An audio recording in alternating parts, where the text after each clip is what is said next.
আসসালামু আলাইকুম, আমি বেলাল আছি আপনাদের সাথে। আপনারা দেখছেন ম্যাঙ্গো পাবলিক ইউটিউব চ্যানেল। অনেকদিন পর যারা কাতার আছেন, যারা কাতারে এসেছেন বা নতুন এসেছেন, তাদের জন্য খুবই গুরুত্বপূর্ণ একটা আপডেট। আর আপডেটটা খুবই গুরুত্বপূর্ণ কেন না, আমরা অনেকেই সোশ্যাল মিডিয়াতে ভিডিও আপলোড করে থাকি, ইউটিউবে ভিডিও আপলোড, ইনস্টাগ্রামে, তারপর টিকটক, অনেকেই মানে সচরাচর এই ভিডিওগুলো বানাই। তাদের জন্য খুবই গুরুত্বপূর্ণ একটা আপডেট, যেটা কাতার মন্ত্রণালয় থেকে ইতিমধ্যে এসেছে। কেন গুরুত্বপূর্ণ সেটা আমি আপনাদেরকে আর একটু খুলে বলি। কাতারের আইন মন্ত্রণালয়, মিনিস্ট্রি অফ জাস্টিস একটি নতুন সরকারি ঘোষণা গেজেট প্রকাশ করেছে।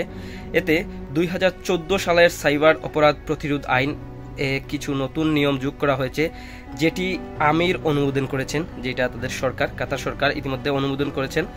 আইন অনুযায়ী যদি কেউ জনসমক্ষে, যেমন রাস্তা, পার্ক, মার্কেট ইত্যাদি থাকা কোনো ব্যক্তির ছবি বা ভিডিও তার জানা বা অনুমতি ছাড়া তুলে এবং সেটি অনলাইনে ছড়িয়ে দেয় বা প্রকাশ করে, তাহলে তাকে সর্বোচ্চ 1 বছরের জেল হতে পারে অথবা সর্বোচ্চ 1 লাখ কাতারি রিয়াল জরিমানা হতে পারে।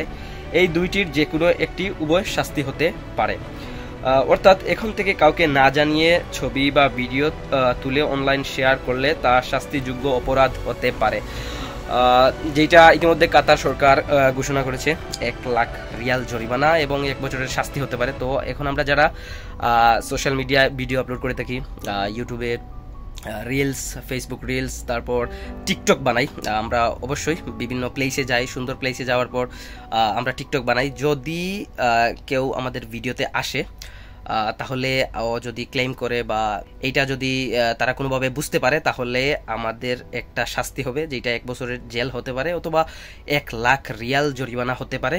তো আমরা যারা ভিডিও বানাই বা সোশ্যাল মিডিয়ায় ভিডিও আপলোড করে থাকি, ফেসবুকে, টিকটকে, যেখানেই করে থাকি, চেষ্টা করব যাতে আমাদের ব্যাকগ্রাউন্ডে কেউ যাতে না আসে।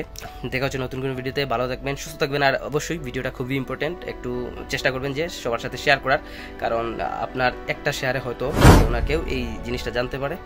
আর অবশ্যই তারা যাতে সচেতন হয়, সেই জন্য অন্তত এই ভিডিওটা লাইক, কমেন্ট করতে পারেন। চ্যানেলে নতুন হলে অবশ্যই চ্যানেলটা সাবস্ক্রাইব করে দিতে পারেন।